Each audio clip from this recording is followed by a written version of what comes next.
हाँ तो बच्चों, ये आपके सॉल्यूशन लेसन का 5वां वीडियो है। इससे पहले हमने पढ़ा था सांद्रता की इकाई।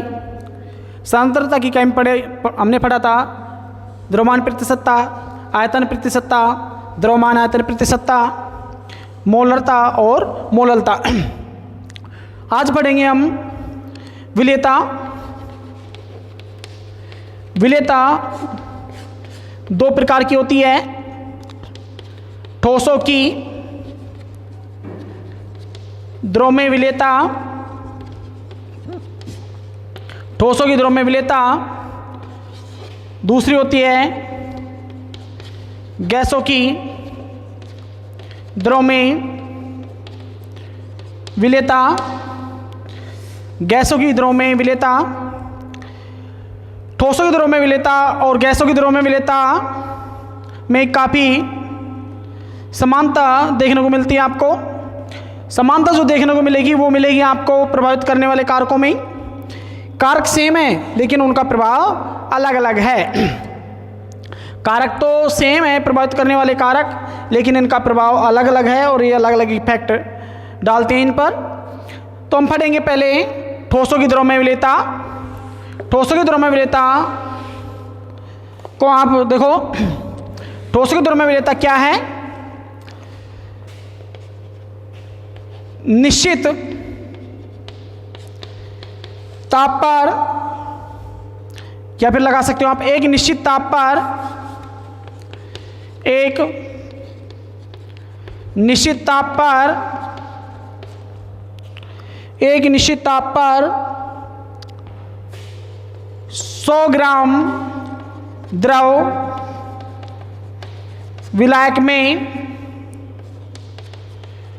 ठोसों की, विलायक में ठोसों की ग्रामों में, ठोसों की ग्रामों में अधिकतम घुलनशील मात्रा को ठोसों की द्रव्यमान विलेयता कहते हैं। एक बार फिर सुन लो। एक निश्चित ताप पर 100 ग्राम द्रव विलायक में ठोसों की ग्रामों में अधिकतम घुलनशील मात्रा को ठोसों की द्रव्यमान विलेयता कहते हैं। ठोसों की द्रव्यमान विलेयता को प्रभावित करने वाले कारक, ठोसों की द्रव्यमान विलेयता को प्रभावित करने वाले कारक, ये कारक निम्न हैं। इन कारकों में देखो कौन कौन से हैं भाई? विलायक की प्रकृति, विलायक की प्रकृति। नंबर 2 विलायक की प्रकृति। नंबर 2 ताप। और नंबर 3 आता है दाब। ये हम पढ़ेंगे यहाँ पर 3 कारक। ठोसों में ठोसों की द्रव्यमान विलेयता को प्रभावित करने वाला 3 कौन कौन से हैं भाई? विलायक की प्रकृति, ताप तथा दाब। तो देखो विलायक की प्रकृति क्या है भाई? विलेय और विलायक की प्रकृति ठोसों की द्रव्यमान विलेयता पर क्या प्रभाव डालती हैं? विलायक की प्रकृति देखो क्या है इनकी प्रकृति भाई? विलेय और विलायक की प्रकृति होती है 2। या तो विलेय होगा ध्रुवीय और या फिर विलेय होगा अध्रुवीय। या तो विलेय होगा ध्रुवीय या फिर विलेय होगा अध्रुवीय। इसी तरह विलायक, विलायक या होगा ध्रुवीय और या फिर विलायक होगा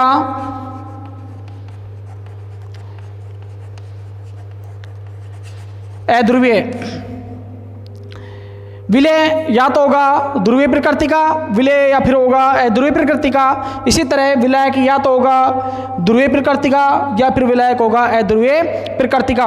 आपको एक बात ध्यान रखनी है, क्या कौन सी बात ध्यान रखनी है? देखो, समान को घोलता है, कैसे समझो इसे? समान को घोलता है, इसका मतलब क्या है? इसका मतलब है भाई कि विलय ध्रुवीय प्रकृति का है तो विलायक भी ध्रुवीय प्रकृति का ही होना चाहिए। भाई विलय कौन सी प्रकृति का है? ध्रुवीय प्रकृति का है तो विलायक भी ध्रुवीय प्रकृति का ही होना चाहिए। विलय अध्रुवीय प्रकृति का है तो विलायक भी अध्रुवीय प्रकृति का होना चाहिए। देखो इसका एग्जाम्पल, एक सिंपल सा एग्जाम्पल है। NaCl साधारण नमक जल में आसानी से घुल जाता है, जबकि यही NaCl बेंजीन में आसानी से नहीं घुलता है। NaCl जल में आसानी से घुल जाता है, जबकि यही NaCl बेंजीन में आसानी से नहीं घुलता है। क्योंकि क्यों नहीं घुलता है? NaCl ध्रुवीय प्रकृति का होने के कारण ध्रुवीय जल में या ध्रुवीय प्रकृति के जल में आसानी से घुल जाता है। NaCl ध्रुवीय प्रकृति का है और बेंजीन अध्रुवीय प्रकृति की है, इसलिए आसानी से नहीं घुलती है। तो आप कह सकते हो कि समान को घोलता है। इसी तरह एक एग्जांपल और ले लो आप। ग्लूकोज जल में आसानी से घुल जाता है, जबकि ये ग्लूकोज बेंजीन में आसानी से नहीं घुलता है। भाई ग्लूकोज है जो ध्रुवीय प्रकृति का है, बेंजीन अध्रुवीय प्रकृति की होने के कारण ग्लूकोज बेंजीन में नहीं घुलता है। तो एक बार इसको रिपीट करो। विलय विलायक की प्रकृति क्या है? विलय और विलायक की प्रकृति दो प्रकार की हो सकती है। कौन कौन सी हो सकती है भाई? विलय और विलायक की प्रकृति, विलय या तो होगा ध्रुवीय प्रकृति का या फिर विलय होगा अध्रुवीय प्रकृति का, या फिर इसी तरह विलायक होगा ध्रुवीय प्रकृति का या फिर विलायक होगा अध्रुवीय प्रकृति का। ठीक है भाई। यदि आपका विलय ध्रुवीय प्रकृति का है तो विलायक भी कौन सी प्रकृति का होना चाहिए? ध्रुवीय प्रकृति का ही होना चाहिए। और यदि आपका विलय अध्रुवीय प्रकृति का है तो विलायक भी आपका अध्रुवीय प्रकृति का होना चाहिए। आगे बात समझ में? तो देखो नोट करो इसे।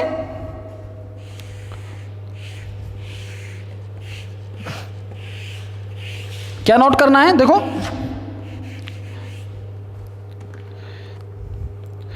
आयनिक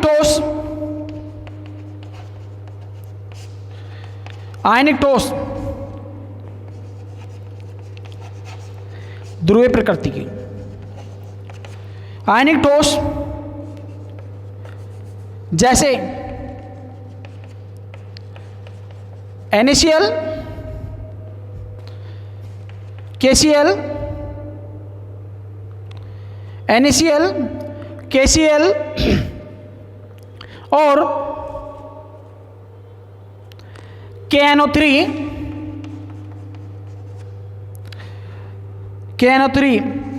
ETC ध्रुवीय विलायक में घुलनशील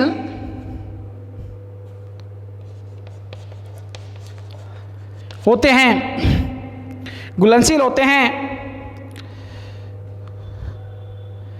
अतः हम जानते हैं कि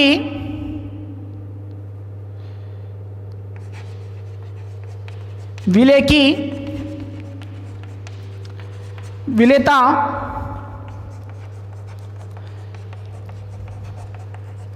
समान को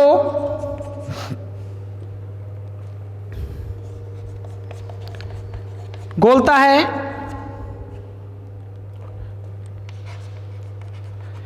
नियम पर आधारित है।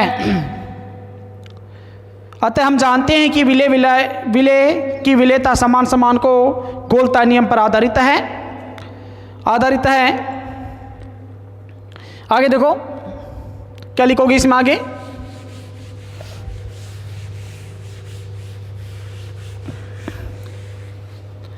आगे आप लिखोगे इसमें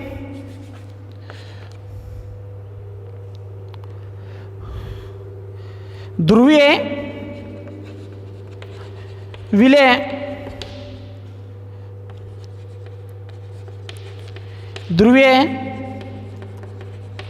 विलायक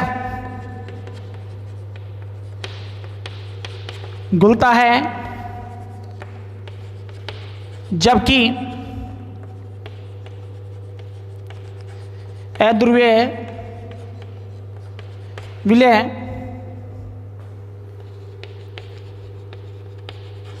अध्रुवीय विलायक में घुलता है।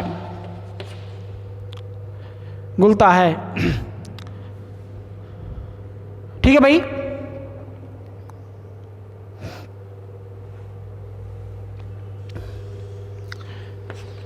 नोट करो इसको आगे।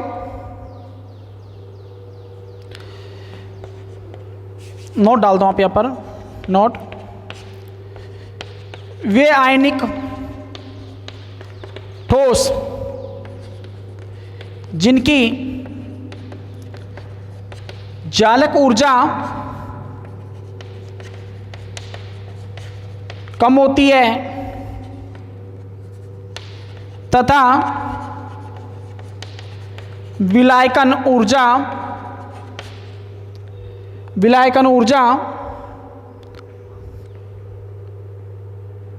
या जलयोजन ऊर्जा अधिक होती है।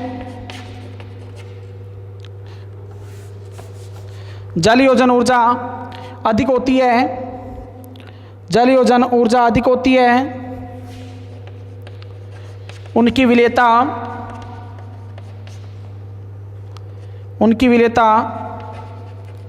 अधिक होती है।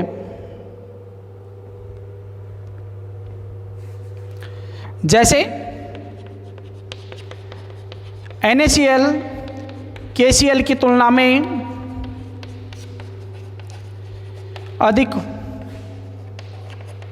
घुलनशील होता है। ठीक है भाई।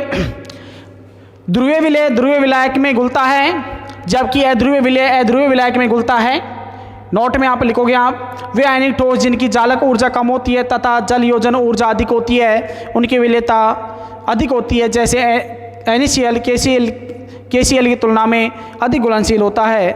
भाई आपसे पूछ भी लिया जाए कि KCl NaCl की तुलना में अधिक घुलनशील क्यों है, तो आप कहोगे कि NaCl की जालक ऊर्जा कम तथा जलयोजन ऊर्जा अधिक होती है, इसलिए अधिक घुलनशील होता है।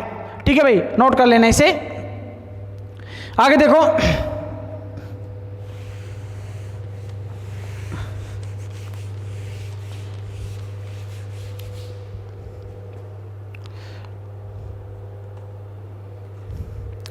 क्वेश्चन नोट करो आप। क्वेश्चन है, NaCl जल में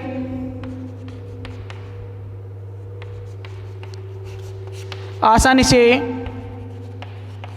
घुल जाता है, जबकि बेंजीन में नहीं। अगला क्वेश्चन है,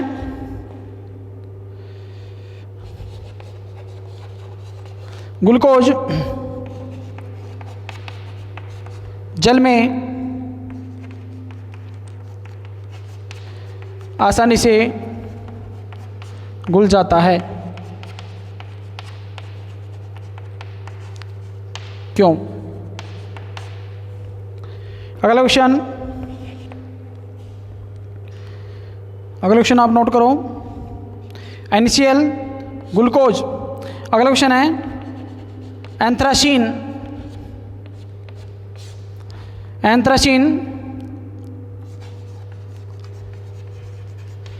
बेंजीन में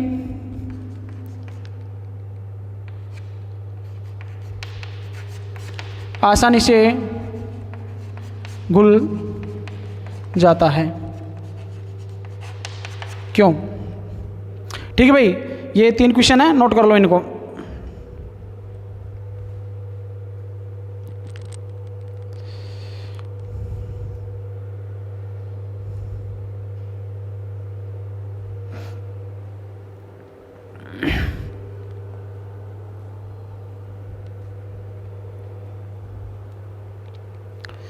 नोट कर लिया?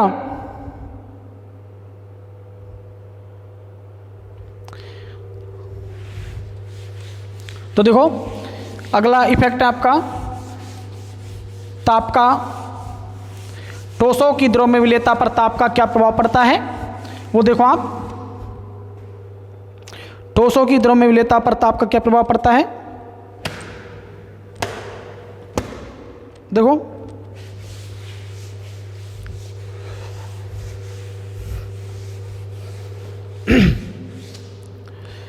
ताप का प्रभाव,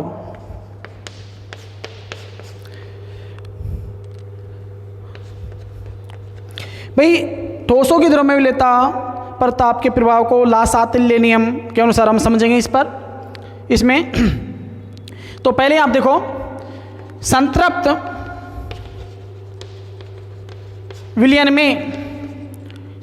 विलयन में जब किसी ठोस को द्रव विलायक में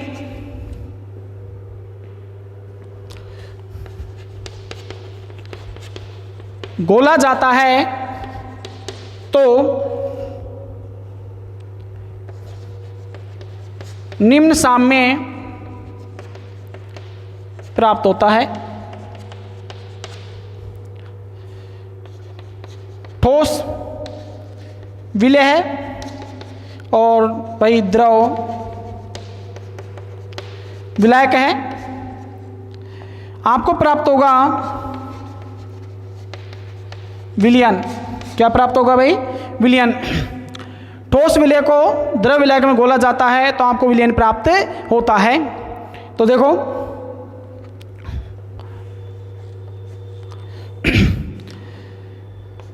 ताप के प्रवाह को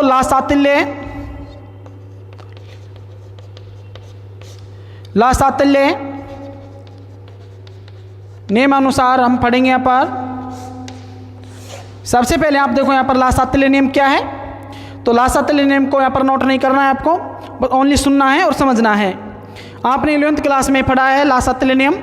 11th क्लास के लेसन नंबर 7 में ला-सातिल्य नियम दिया हुआ है। लेसन नंबर 7 का नाम है साम्य अवस्था, और वहाँ साम्य अवस्था में ला-सातिल्य नियम को समझाया गया है, अच्छी तरह समझाया गया है वहाँ पर। तो देख लो, ओनली यहाँ पर आपको यहाँ पर परिभाषा याद रखनी है इसकी। तो ला-सातिल्य नियम क्या है? साम्य अवस्था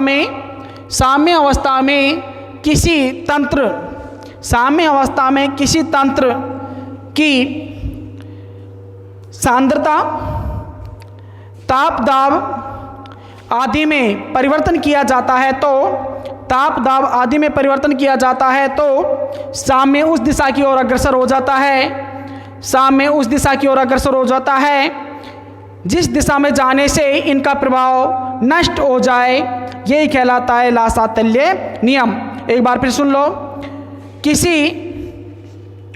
फिर सुनो इसको ध्यान से। साम्य अवस्था पर किसी तंत्र के ताप दाब सांद्रता आदि में परिवर्तन किया जाए तो साम्य उस दिशा की ओर अग्रसर हो जाता है जिस दिशा में जाने से इनका प्रभाव नष्ट हो जाए। ये ला-सातिल्य नियम कहलाता है। ला-सातिल्य नामक वैज्ञानिक ने यह ला-सातिल्य नियम की 2 कंडीशन है यहाँ पर। कंडीशन है,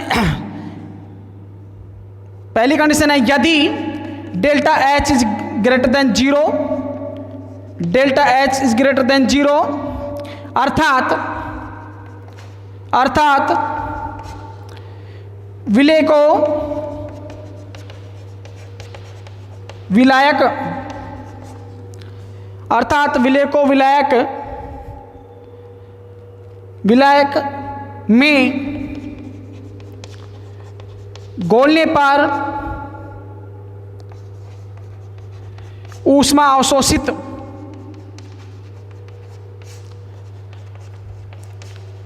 होती है तो ठोसों की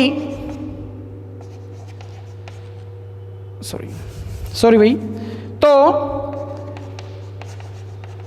ताप बढ़ाने पर विलेयता बढ़ती है, ताप बढ़ाने पर विलेयता बढ़ती है।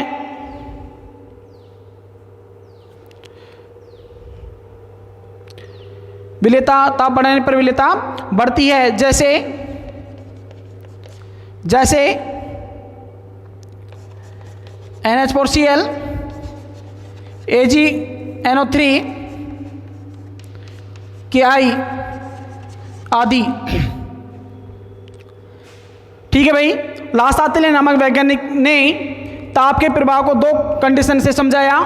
पहली कंडीशन है यदि delta H is greater than zero, अर्थात विलेय को विलायक में घोलने पर ऊष्मा अवशोषित होती है तो ताप बढ़ाने पर विलेयता बढ़ती है। जैसे NH4Cl AgNO3 और KI पोटेशियम आयोडाइड आदि। इसी तरह सेकंड कंडीशन है यदि delta H is less than zero, delta H is less than zero, अर्थात विलेय को विलायक में घोला जाता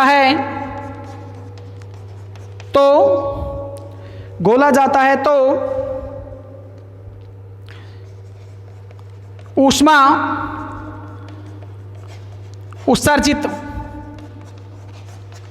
होती है तो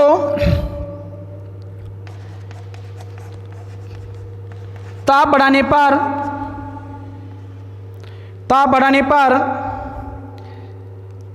पर ठोसों की विलेयता कम होती है।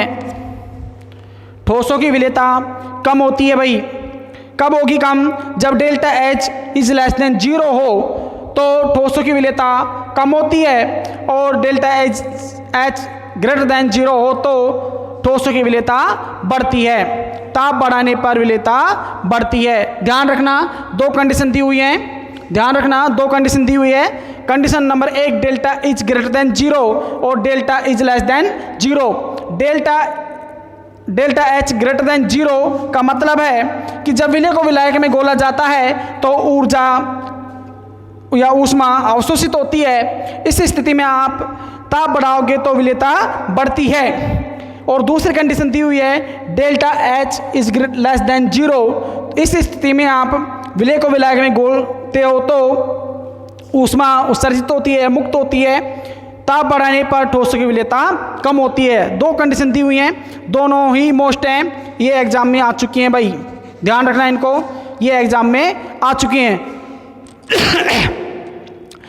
एक बात और नोट करना, इसको नोट ही लिखना है, इसको नोट में लिखोगे आप,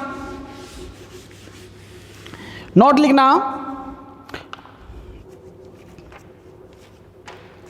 कुछ लवण हैं जो असामान्य व्यवहार प्रदर्शित करते हैं, जिनमें ग्लूबर लवण का नाम पहले आता है, या ग्लूबर लवण है Na2SO4.10H2O। इसकी विलेयता 32.4 डिग्री सेल्सियस तक बढ़ती है। इसकी विलेयता 32.4 डिग्री सेल्सियस तक बढ़ती है।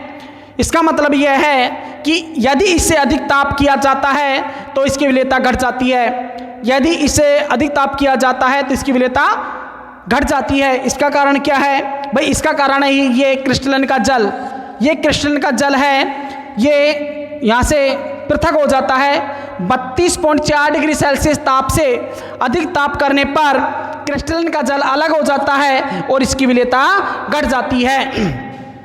एक बार फिर सुन लो, कुछ लवण हैं जो असामान्य व्यवहार प्रदर्शित करते हैं, जैसे ग्लूबर लवण Na2SO4.10H2O की विलेयता 32.4 डिग्री सेल्सियस ताप तक बढ़ती है। यदि आप इससे अधिक ताप करोगे तो इसकी विलेयता है जो घट जाएगी। क्यों घट जाएगी? इसका कारण है ये क्रिस्टलन का जल, ये क्रिस्टलन का जल इससे अधिक ताप पर अलग हो जाता है और इसकी विलेयता घट जाती है। तो आप नोट में क्या लिखोगे? आप नोट में लिखोगे भाई, नोट डालना और लिखना, कुछ लवण जैसे Na2SO4.10H2O, Na2SO4.10H2O, ग्लूबर लवण, ग्लूबर लवण, ग्लूबर लवण की विलेयता 32.4 डिग्री सेल्सियस ताप तक बढ़ती है और इससे अधिक ताप पर विलेयता घट जाती है। क्योंकि क्या कारण है भाई? देखो, क्योंकि 32.4 डिग्री सेल्सियस ताप पर इसके या इस 32.4 डिग्री सेल्सियस ताप पर क्रिस्टलन का जल पृथक हो जाता है जिससे